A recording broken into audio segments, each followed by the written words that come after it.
नमस्कार दोस्तों, Indeed coaching की ऑनलाइन क्लास में आपका स्वागत है। मैं एस के चौधरी मैथ की क्लास के साथ उपस्थित हूँ। तो आइए आज हम देखते हैं प्रतिशत टॉपिक का दूसरा सिनॉप्सिस, जिसका नाम है परिवर्तन वाले प्रश्न। कल आप लोगों ने मूल्य मात्रा व्यय के प्रश्नों को देखा, आज आप देखेंगे परिवर्तन वाले प्रश्न। बिल्कुल वही कॉन्सेप्ट है जो आपने पिछली क्लास में देखा, उसी कॉन्सेप्ट से मैं पूरा आपको प्रतिशत टॉपिक पढ़ाऊंगा। ध्यान दीजिएगा। तो परिवर्तन वाले प्रश्न को पहचान कैसे करेंगे? तो परिवर्तन में होता है बदलाव, और ये बदलाव प्रतिशत में ही किया जाएगा। पहली पहचान, किसमें बदलाव किसमें होगा? प्रतिशत में ही किया जाएगा। अच्छा, दूसरी पहचान है कि ये बदलाव या तो बढ़ोतरी या घटोतरी के रूप में किया जाएगा, या बढ़ाया जाएगा या घटाया जाएगा। ध्यान देना, किसी भी तरह के बदलाव किया जा सकता है, लेकिन प्रतिशत में होगा, और ये बदलाव बढ़ोतरी या घटोतरी में होगा। अगर ये दो बदलाव होता है तो उसका हम कॉन्सेप्ट बनाएंगे प्रथम परिवर्तन गुणे सेकंड, या द्वितीय परिवर्तन बराबर वास्तविक परिवर्तन। और अगर ये 3 बार परिवर्तन होता है तो बस यही कर देना है, आगे अभी बताएंगे। फर्स्ट गुणे सेकंड गुणे थर्ड बराबर वास्तविक परिवर्तन। अगर ये 4 बार हो तो भी कोई टेंशन नहीं, लेकिन आपके एग्जाम में 2 परिवर्तन या 3 परिवर्तन के ही सवाल आते हैं। लेकिन अगर बहुत ज़्यादा भी आए ना तो आपको टेंशन लेने की जरूरत नहीं है। तो चलिए पहले हम लोग इस प्रश्न का मतलब इस टॉपिक का पहला प्रश्न देखते हैं। कॉन्सेप्ट यही है कि 2 बार परिवर्तन होगा तो बस ऐसे लिख देंगे, फर्स्ट परिवर्तन गुणे सेकंड परिवर्तन बराबर वास्तविक। फर्स्ट को भी 1 मान लेंगे और सेकंड को भी 1 मान लेंगे, तो 1 गुणे की वैल्यू क्या होती? 1। और 1 के सापेक्ष आपको परिवर्तन करना मैं सिखा चुका हूं कि 1 के सापेक्ष वृद्धि कैसे करेंगे और 1 के सापेक्ष कमी कैसे करेंगे। चलिए आते हैं एक सवाल के साथ। सवाल यह है कि एक श्रमिक की मजदूरी में पहले 40% की वृद्धि कर दी गई। ध्यान दीजिए, पहला परिवर्तन क्या करा? 40% की वृद्धि। तत्पश्चात उसकी मजदूरी में 10% की कमी कर दी गई। तो दूसरा परिवर्तन क्या है? कमी का। ऐसी बात नहीं है, दोनों बार वृद्धि हो सकता है, दोनों बार कमी हो सकता है, किसी में कुछ भी करे, बस वही कर देना है। तो पूछा है वास्तव में उसकी मजदूरी में क्या परिवर्तन है। तो पहचान गए कि नहीं? देखिए, इसमें बढ़ोतरी घटोतरी की गई और सिर्फ प्रतिशत दिया और कोई रियल वैल्यू इसमें नहीं रहेगी। तो चलिए आते हैं, देखते हैं। भाई पहला परिवर्तन किया गया 40% की वृद्धि, तो क्या कर देंगे? 1.4। सीख गए कि नहीं? तरीका सीख गए ना वृद्धि का? कोई डाउट हो तो 1 के बाद दशमलव करके हमें क्या रख देना है? 40। जो संख्या की वृद्धि का है ना, जितनी भी संख्या की वृद्धि, वही 1 के बाद दशमलव करके रख देंगे तो 1 के सापेक्ष वृद्धि हो जाती है।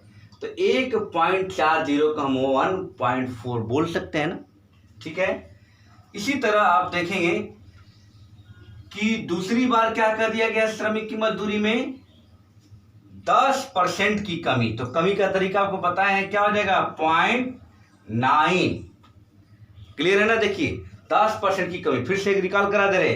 कमी निकालने का तरीका होता है कि 100 में से पहले उस संख्या को घटाइए। कमी का तरीका 100 में से कोई भी संख्या आप घटा ही सकते हैं ना भाई, मुझे बानी। तो 10 को घटाएंगे तो क्या आ जाएगा? 90 में से 100 में से 90 घटा 10 आया, और इसी के पहले आप पॉइंट लगा दें। लेकिन यहाँ पे ध्यान देना है, 90% की कमी नहीं कहा है। कितने की कमी कहा है? 10% की। तो 100 में से 10 घटाएंगे तो क्या होगा? 90, और उसके पहले लगा देंगे पॉइंट। यानी जितने भी परसेंट की कमी कहे ना, उसको 100 में से घटाइए और उसके पहले पॉइंट लगा देंगे तो 1 के सापेक्ष कमी हो जाएगी। तो हमने 10% की कमी निकाला तो 0.9 हो गया। अब वही कॉन्सेप्ट जो पहले सीखे हैं, पहले से जानते हैं, कि ये पता हो गया और ये पता हो गया तो हमको वास्तविक परिवर्तन के लिए क्या कर देना होगा, गुणा। और गुणा आपको आना चाहिए, नहीं आता है तो साइड में गुणा कर लीजिए। लेकिन 14 9 126 होता है तो 1.26। अब कोई दिक्कत, ये एक है, यहाँ 1.26 आ गया, ऊपर वाले से ज्यादा आया है कि कम आया है, ज्यादा आया है तो परिवर्तन वास्तव में क्या होगा, वृद्धि के रूप में होगा। अभी दिखना है कि कितने % की वृद्धि है, तो वही तरीका, अगर कोई डाउट है तो दोनों का डिफरेंस आएगा 0.26 और उसमें 100 का गुणा कर दीजिए तो ये बन जाएगा 26% की वृद्धि। तो वास्तव में मजदूरी में क्या हुआ, 26% की वृद्धि। क्या दिक्कत है, वही कॉन्सेप्ट, वही तरीका, बिल्कुल आसानी से कर सकते हैं। अब आते हैं एक और सवाल के साथ। एक और सवाल के साथ हम लोग उपस्थित होते हैं। ठीक है, सवाल मैं इधर लिखूंगा और कॉन्सेप्ट को मैं इधर समझाऊंगा, इसे शार्ट में लिख देता हूं इसको। देखिए, फर्स्ट परिवर्तन शार्ट में गुणे सेकेंड परिवर्तन बराबर वास्तविक परिवर्तन। 1 मान लेंगे बराबर 1 गुणे 1 बराबर 1। यहाँ हम सवाल लिखेंगे, यहाँ हम समझाएंगे। चलिए आते एक सवाल समझते हैं, सब लोग लिखते चलिए। किसी भी तरह का परिवर्तन, जैसे कहा जाए एक व्यक्ति की आय, ये बहुत बार आया है, में 10% की वृद्धि कर दी गई।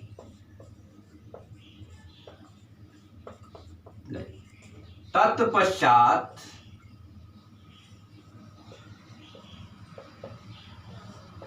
उसकी आय में 10% की कमी कर दी गई। ध्यान दीजिए, कमी कर दी गई तो वास्तव में उसकी आय में क्या परिवर्तन हुआ।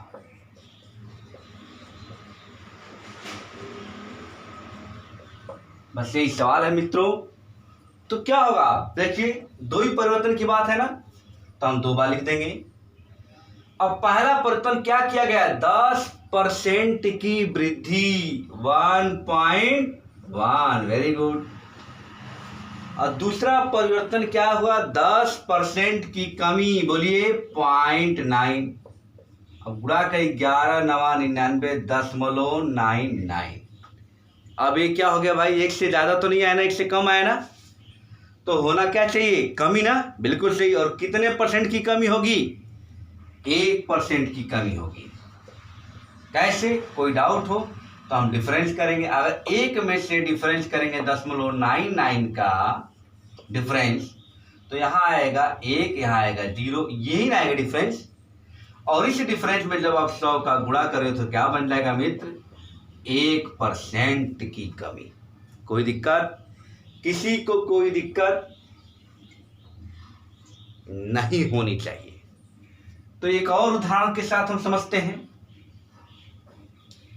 मान लीजिए ऐसा परिवर्तन हो कि दोनों बार वृद्धि हो जाए, कोई दिक्कत नहीं, मैं कहीं भी करेगा। एक सवाल खूब पॉपुलर है, बहुत बार आता है सवाल में, लोग समझते कि प्रतिशत का नहीं सवाल होगा। जैसे कहता है कि एक व्यापारी, बात समझिएगा, एक व्यापारी अपनी वस्तुओं को खरीदते समय, ध्यान दीजिए, खरीदते समय 10% का धोखा देता है। भाई जब 10% का धोखा वो दे रहा है खरीदते समय, तो बोलिए लाभ होगा कि हानि होगी, क्योंकि वो धोखा दे रहा है तो उसको लाभ होगा ना। तो पहला परिवर्तन 1.1 कर दें। और फिर कहेगा कि वस्तुओं को बेचते समय भी 10% का धोखा दे रहा, तो फिर लाभ ले रहा है, तो फिर 1.1 हो जाए। तो कहेगा वास्तव में उसे कुल कितने % का लाभ या हानि होगा, तो लोग सोचेंगे अरे तो लाभ हानि का सवाल है। कोई टेंशन नहीं। इसी तरह का क्या हो जाएगा 1.11 गुणे 11.21, तो 21% का क्या हो जाएगा ऐसी कंडीशन में लाभ हो जाएगा मित्र। कोई भी सवाल आपको लगाने में दिक्कत नहीं होगी। चलिए एक सवाल और लिखते हैं और एक देखते हैं। जैसे कह दिया जाए इस तरह का, कहीं भी परिवर्तन हो, बस प्रतिशत होना चाहिए, उसमें कोई रियल वैल्यू ना हो। एक नगर की जनसंख्या में पहले 20% की वृद्धि होती है, पहले 20% की वृद्धि, तथा दूसरे वर्ष 10% की वृद्धि होती है। तो वास्तव में जनसंख्या में कितना परिवर्तन आया?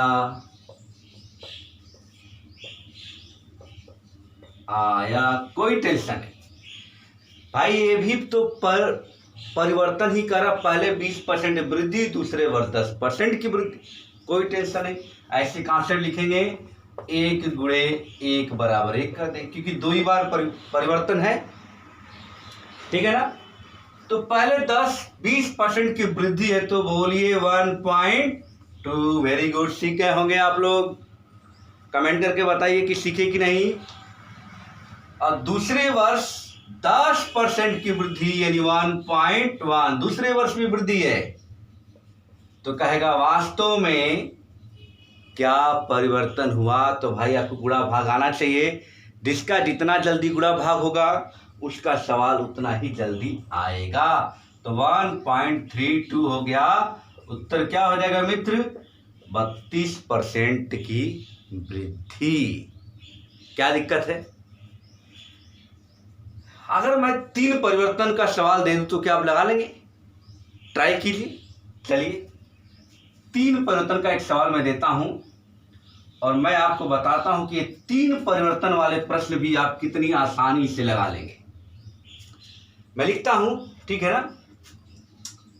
एक छात्र ने एक संख्या में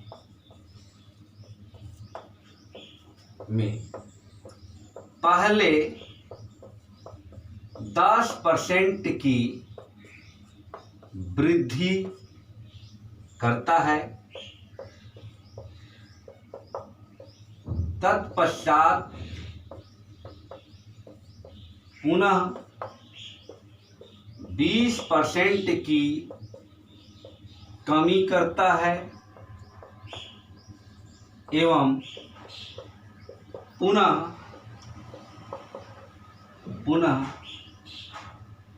20% की वृद्धि करता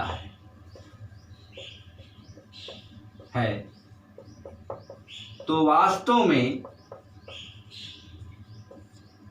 संख्या में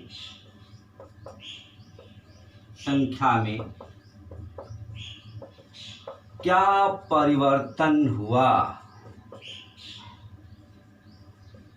कोई दिक्कत नहीं होनी चाहिए मित्र, कोई दिक्कत नहीं होनी चाहिए, क्योंकि आपको पता है कि ये परिवर्तन 3 बार है। तो आपको कर क्या देना है? बस यही, फर्स्ट गुणे सेकेंड गुणे थर्ड बराबर वास्तविक परिवर्तन मित्रों। बस ये काम कर देना है। और फिर वही कॉन्सेप्ट, एक मान लेंगे इसको भी, एक मान लेंगे इसको भी, एक मान लें इसको भी, तो 1 गुणे गुणे की वैल्यू क्या हो जाएगी? चाहे जितना बार गुणा कीजिए 1 ही आएगा मित्र, ठीक है। अब आते हैं पहले 10% की वृद्धि। मित्र बोलिए 1.1 होगा कि नहीं होगा? हो जाएगा। 20% की कमी, मित्र बोलिए क्या हो जाएगा? 0.8 होगा कि नहीं होगा? और पुनः 20% की वृद्धि, बोलिए क्या हो जाएगा 1.2। बस गुणा बस आना चाहिए भाई। अब आप इसका गुणा कर दीजिए, एक से ज्यादा आएगा तो वृद्धि और एक से कम आएगा तो कमी। और कितने परसेंट की वृद्धि कमी, तो दोनों का भैया डिफरेंस निकाल लेंगे, उसमें 100 का गुणा। यही पूरा कॉन्सेप्ट है। पूरा प्रतिशत इसी टॉपिक पे पढ़ाऊंगा मित्र। तो चलिए गुणा कर दीजिए। देखिए 11 गुणे 12 का लीजिए, चाहे 11 गुणे 8 का लीजिए, चाहे 12 8 96। तो 12 8 96 गुणा कर लिया, यहाँ पे 96 हो गया ना। और 11 गुणा करते एक बार और 96 कर दीजिए, यहाँ पे तो 6 हो जाएगा, और 9 6 15 हो जाएगा, और यहाँ पे हो जाएगा 10। और दशमलव कितने अंकों पे 3, तो यहाँ आ गया मित्र 1.056 आ गया ना। अब आप सोचेंगे कि यहाँ पे कितने परसेंट की वृद्धि हुई, क्योंकि 3 अंकों का आ गया।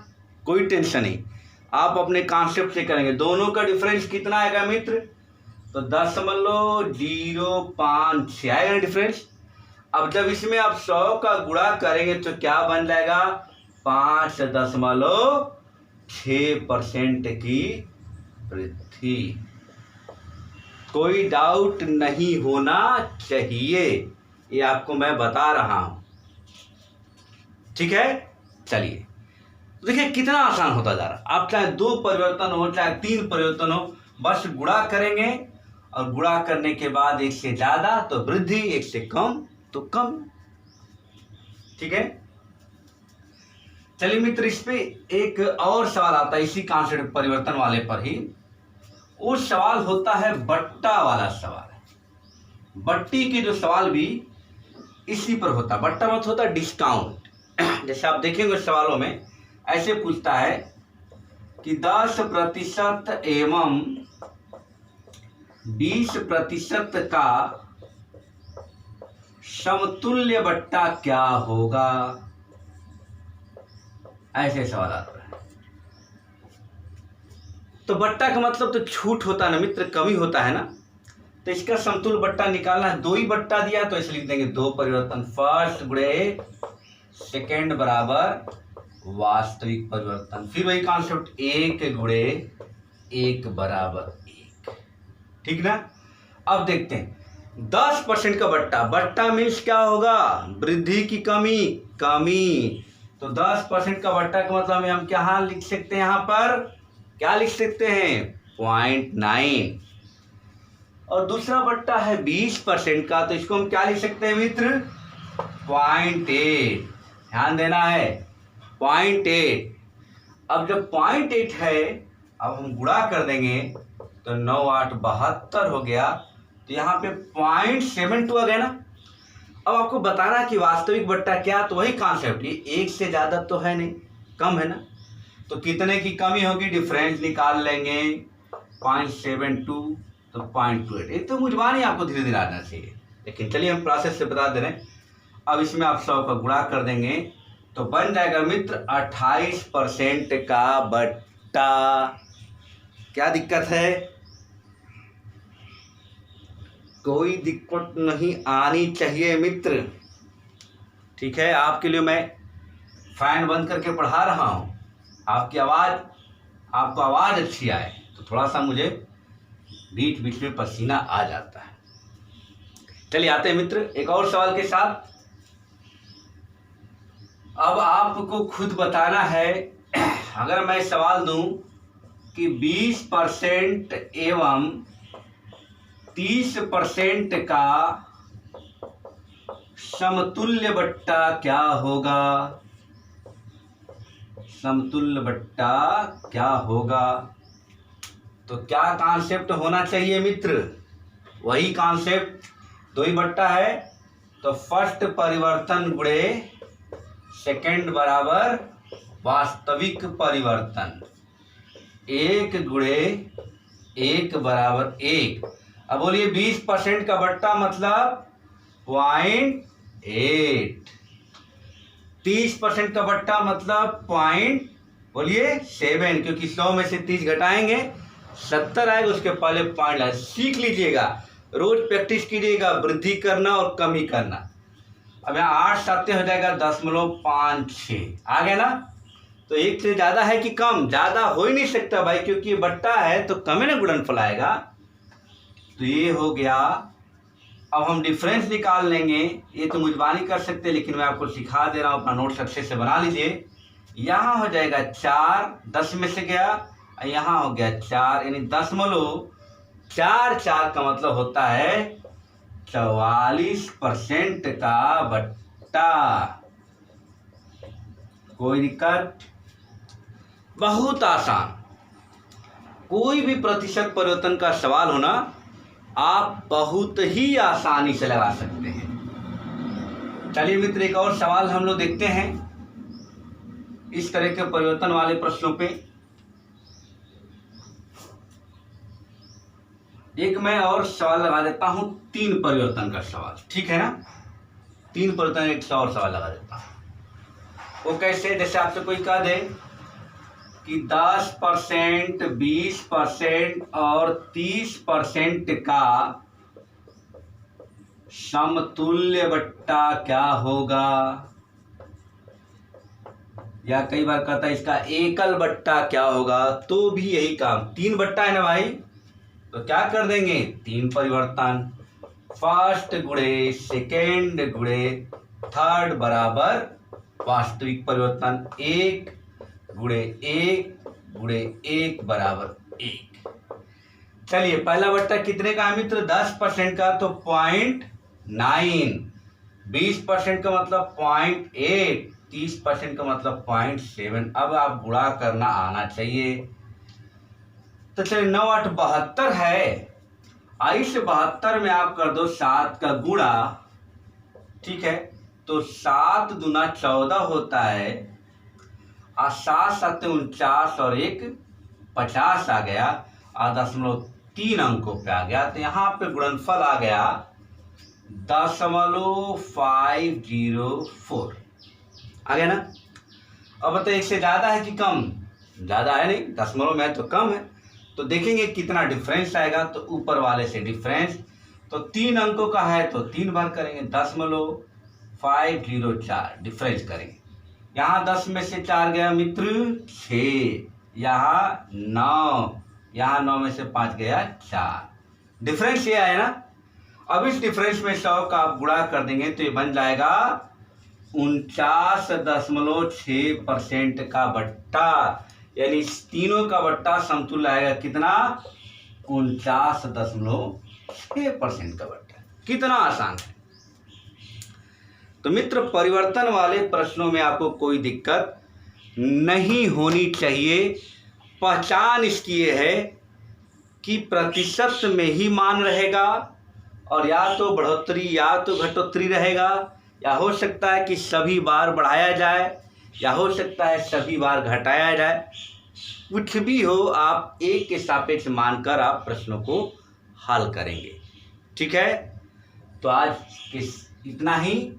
कल हम लोग नेक्स्ट सिनाप्सिस लेके आएंगे, जो सबसे महत्वपूर्ण सिनाप्सिस होगा ज्यामितीय आकृतियों में प्रतिशत परिवर्तन के सवाल। बहुत ही महत्वपूर्ण। वहाँ से किसी न किसी परीक्षा में हरदम सवाल आता ही रहता है। तो इसकी प्रैक्टिस कीजिएगा, आप कमेंट कीजिएगा। कोई सवाल नहीं आ रहा हो तो निश्चित आएगा। आप इदान इस पे बस एक के सापेक्ष बढ़ोतरी करना और एक के सापेक्ष कमी करना सीख जाइए।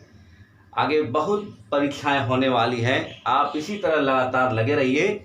मैं आपकी मैथ की पूरी तैयारी करा दूंगा, ठीक है ना? बीच बीच में रीजनिंग भी पढ़ाता रहूँगा, ठीक है?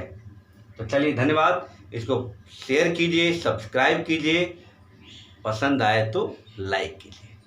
ओके।